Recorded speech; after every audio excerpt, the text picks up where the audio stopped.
Oke, Faisal, kita cuma mau nanya, kok kamu bisa ganteng amat sih? Iya kan Dok? Faisal, kata orang gini, kalau orang mau menghindari kejahatan hipnotis itu harusnya ini ya, ada teman gitu ya. Kalau ketemu orang baru tidak boleh terlalu fokus dengan dengan ajak bicara itu nggak boleh.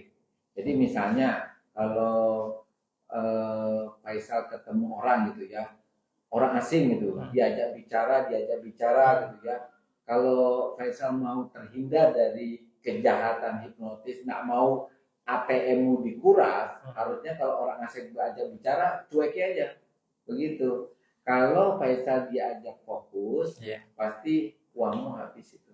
Kita buktikan ya. Kalau Faisal bisa fokus pada titik, coba misalnya dokter kasih contoh inilah. Ini apa ini namanya? Spidol ya. Sekarang kita letakkan di sini, di depan Faisal. Ini Faisal lihat aja ujungnya. Oke. Faisal lihat ujungnya itu dengan kedua matanya Faisal. Oke, lihat saja Faisal.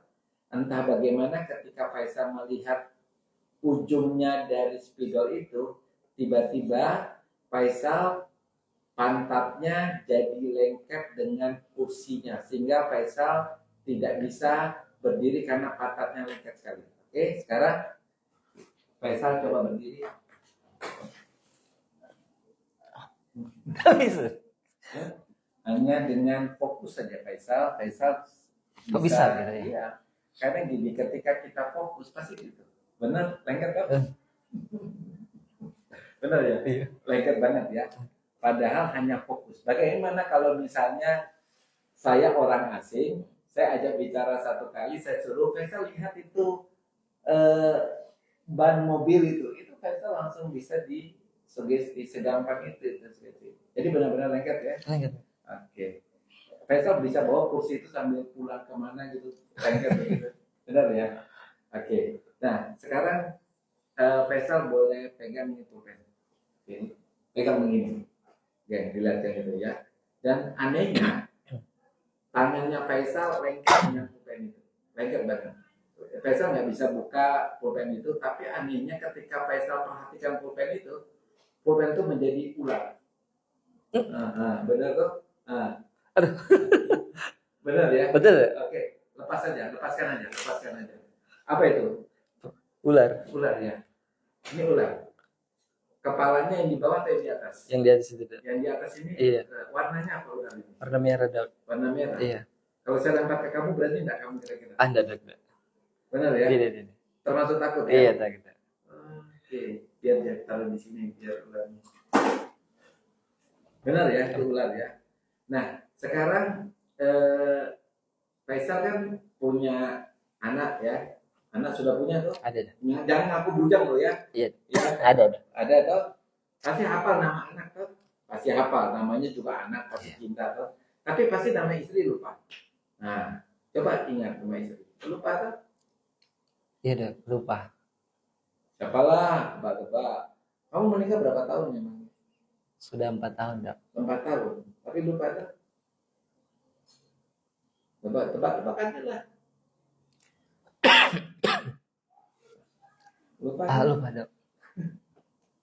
Anak berapa sih? 2 Dok. Anak 2 ya? Iya. Anak 2 ya? Kan orang pasti ingat nama anaknya ya? Ingat. Pasti ingat ya? Nah sekarang dokter lupakan nama anakmu. Lupa. Nah sekarang ingat. Anak kedua berapa? Siapa namanya?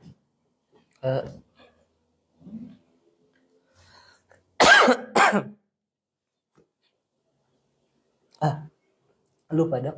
Lupa ya. Yakin? Yakin. Sampai gatal tenggorokan gue ingat. Oke, ini supaya kembali lagi ya. Coba Faisal tutup mata. Oke, nanti tiba-tiba di sebelah kiri Faisal itu adalah mantan pacarnya Faisal yang pernah Faisal cintai. Ingat, di sebelah kirinya Faisal yang lagi duduk itu adalah mantan pacarnya Faisal. Ya, pasti pernah punya mantan pacar toh? Selain yang sekarang jadi istri ya. Oke. Sekarang boleh buka mata nih Faisal. Nah, sebelah kiri ini. Nah, sekarang kamu boleh cerita siapa yang di sebelah kirimu deh? Anita ada. Hah? Anita ada. Anita. Ceritakan, masih ada perasaan atau enggak ini? Kalau sekarang sudah tidak ada. Sudah tidak. Dulu mencintai, Tidak. putus karena apa? Cuma waktu zaman sekolah sih dok. Zaman sekolah. Iya dok. Biasa karena pisah dok, pisah. Oh, teman, bisa iya, sekolah. iya. Jadi cintanya pun hilang Iya, gitu ya. Berarti cuma cinta-cintaan begitu Iya. saja ya. Nah, saya tanya ini jujur nih. Kamu pernah nyium Anita? Enggak. Enggak. Yakin? Yakin. Oke. Kita nggak nguji nih, cuma mau kejujuran. Nggak pernah ya? Nggak pernah.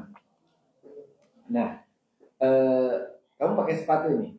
Pakai dok. Sepatu. Tapi anehnya di dalam sepatumu itu ada kecoa. Dia kamu lihat buka sepatumu yang sebelah kiri. Sebelah kiri buka sepatu ada kecoa di dalamnya. Oh iya dok kan. Benar tuh? Ada kecoa tuh. Iya dok. Kita bisa lihat dari sini kalau sepatumu tuh ada kecoa.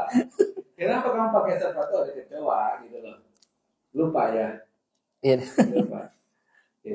Nah, Faisal begini. Kamu pernah melihat orang gagap Pernah. ngomong? Pernah. Gimana kamu lihat? Di kampung dok ada. Ngomongnya bagaimana gagap itu? Dia bicara Gitu begitu Iya. ya. Siapa namanya?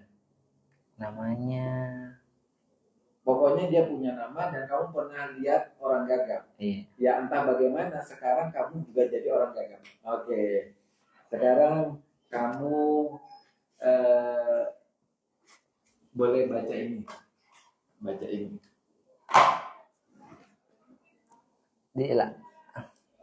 Dilarang merekam. Iya. Dilarang. Coba kamu ini ya. Ini ada tulisan yang lebih lengkap lagi. Ini. Baca deh.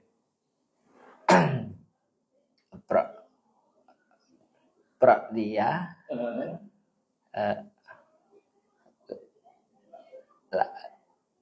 laboratorium klinik Prodia. Oke gini, sekarang Faisal kan kegiatannya, coba cerita deh kegiatan dari pagi sampai sore saja.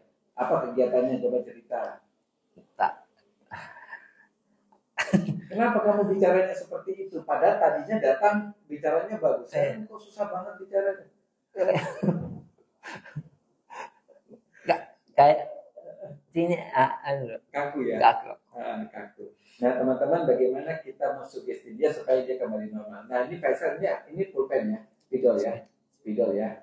Nah Faisal cukup memukul kepalanya Faisal pakai ini 3 kali, pasti suaranya kembali normal. Ya, pukul aja kepalanya 3 kali. Nah, siapa namanya? Faisal. Nah benar kan? Sekarang membaca ini deh. Prodia laboratorium klinik Prodia. Tadi kaku dong. Iya, benar ya. Gak bisa ya? Bisa karena begini Faisal. Jadi pikiran kita itu sangat, terutama pikiran bawah sadar. Kenapa dokter bisa melakukan itu semua? Karena dokter mempengaruhi pikiran bawah sadarmu. Jadi karena Faisal pernah melihat orang gagap, ya. Ketika Faisal melihat orang gagap itu kan memorinya ada di kepalanya Faisal. Iya. Jadi Faisal tahu orang gagap, berarti memorinya ada. Sehingga kalau dokter bilang jadi orang gagap, maka Faisal bisa karena pikiran bawah sadar itu kekuatannya sampai 90%. Jadi kalau Faisal waktu bayi punya mantan pacar pun, seandainya punya mantan pacar, kita bisa keluarkan. Makanya tadi mantan pacar juga kelihatan tuh. Oke. Jadi kalau Faisal berbohong pun sebenarnya dokter bisa tahu. Nah sekarang kalau Faisal pernah lihat orang bisu pun pernah toh? Pernah. Nah sekarang kalau Faisal jadi bisu pun bisa. Hari ini Faisal bisu. Coba Faisal cerita identitasnya Faisal. Iya. Jadi teman-teman, kalau kita bisa masuk ke pikiran bawah sadar seseorang, ini yang terjadi. Bisu dong, ngomong nggak bisa dong. Nah, bagaimana kalau ini terjadi mulai sekarang sampai pulang. Gak bisa ya, gak bisa ya. Oke deh, kita mengembalikannya pakai apa ya? Oke, gini deh caranya. Kalau Faisal bisa bilang sampai 3 kali, maka Faisal bisa kembali sore. Satu, dua, ya, sekarang kembali kan? Oh iya bisa. Oke deh, ini untuk hiburan buat teman-teman di di seluruh Indonesia yang nonton acara ini. Jadi begitu gampangnya kita mensugesti seseorang ketika kita tahu bagaimana kita bisa masuk ke pikiran, terutama pikiran bawah sadar. Karena memori alam bawah sadarnya, perasaan seseorang, kemudian habit kebiasaannya itu semuanya terletak di pikiran bawah sadar. Termasuk orang-orang yang cemas gitu ya. Itu biasanya penyebab cemas itu salah satunya adalah memori. Jadi pernah memiliki masa lalu, entah itu trauma, entah itu apa yang dilihat, dirasakan pada masa lalu, itulah yang harus diperbaiki. Oke teman-teman, baik.